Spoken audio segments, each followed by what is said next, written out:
Welcome, my friend. Hey everyone, welcome back to the channel. The Book of Boba Fett is a solid addition to the Star Wars universe. It brought much needed spotlight to a legendary character, introduced intriguing new elements, and delivered memorable moments for fans. Jon Favreau and Dave Filoni did a great job expanding the lore and connecting threads from The Mandalorian and beyond. That said, as a lifelong Star Wars fan and storyteller, I believe there was an opportunity to make the series even stronger by focusing more deeply on Boba Fett's roots as a bounty hunter, his survival instincts, and his complex moral code. This isn't shade to Jon Favreau or the creative team. They built a great foundation, but here's how I would have imagined it to bring a fresh, gritty, and emotional resonant perspective that stays true to what made Boba Fett iconic from the start.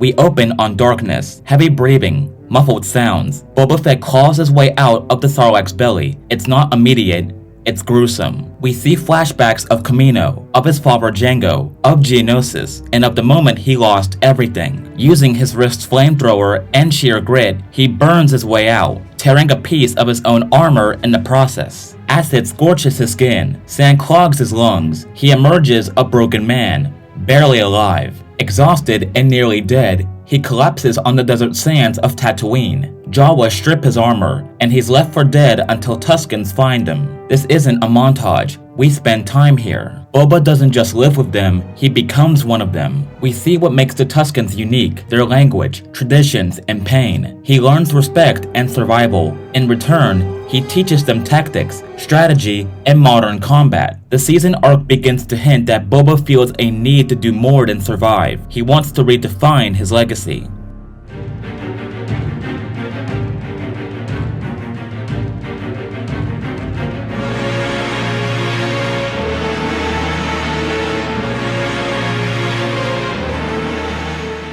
Time passes. Boba becomes a respected warrior among the Tuskens. He helps them fight off a Pike Syndicate train smuggling spies through their territory. The sequence is thrilling, tactical, and reminiscent of classic westerns. Afterward, Boba leads a negotiation, but the Pike betrayal comes quickly. One night, he returns to find the Tusken camp destroyed. This isn't bruised over. We see him grieve. It's raw. He burns their bodies, takes a skier, and rides off, not to rule, but to take vengeance.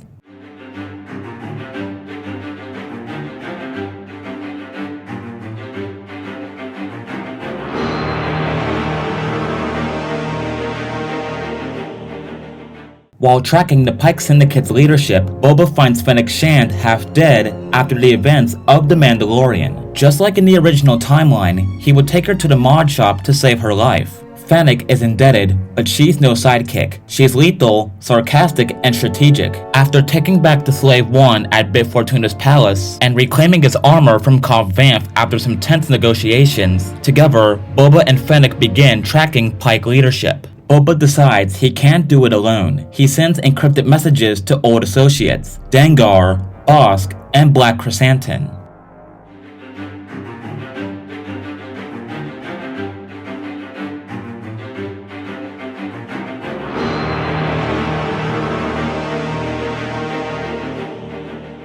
The gang reunites in a gritty bar on Ord Mantell. Dengar's more cynical, Bossk is bitter but still deadly, Chrysanthemum, still a walking tank. There's tension, especially between Bossk and Boba, but Fennec brokers a deal. If they can all take down the Pike Syndicate, they can carve up the galaxy on their own terms. The team agrees, forming the Dead Sun Alliance.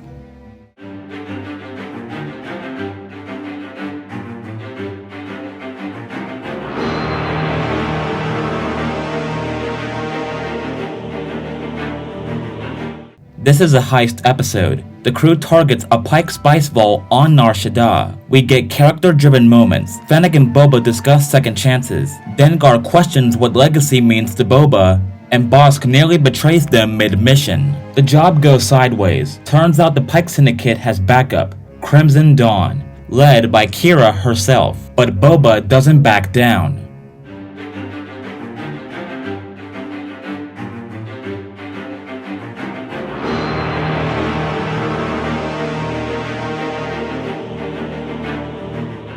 Boba's campaign escalates, raids, battles, and sabotage against Crimson Dawn and the Pikes. But Crimson Dawn retaliates, striking at Boba's allies. Dengar is killed in a brutal ambush. His death is meaningful. He sacrifices himself to save a Tusken child Boba had rescued. Boba questions everything. In a haunting vision, he sees his father again, reminding him that he doesn't need a throne. He needs a purpose. He recommits, not to rule, but to purge the rot in the underworld and give the marginalized, like the Tuskens, a fighting chance.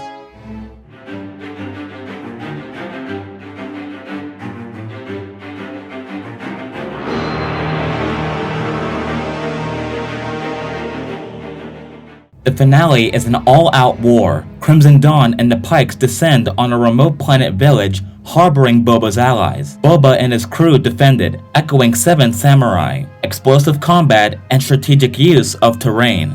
Boba rides a repurposed Mandalorian Basilisk droid instead of a Rancor. Bosk is badly wounded but saves Boba. Chrysanthemum tears through Mercs. Fennec confronts Qi'ra, and they battle blade to blade. Boba wins, but doesn't kill Qi'ra. She vanishes into the sands. In the end, Boba and Fennec return to Tatooine and kill Bib Fortuna and take over the palace. They don't rule, they hunt. But now they pick their targets: crime lords, slavers, Imperial remnants. They become legendary. The last shot is Boba watching twin suns set over Tatooine, not as a daimyo, but as the hunter who forged a new legacy. And that's how I would have handled the first season of the Book of Boba Fett, and here's why it works. It honors Fett's mystique without neutering him. It respects the canon and includes rich nods to Clone Wars, Solo, and The Mandalorian. It offers thrilling action, moral complexity, and meaningful character arcs. And most importantly, it's fun, fresh,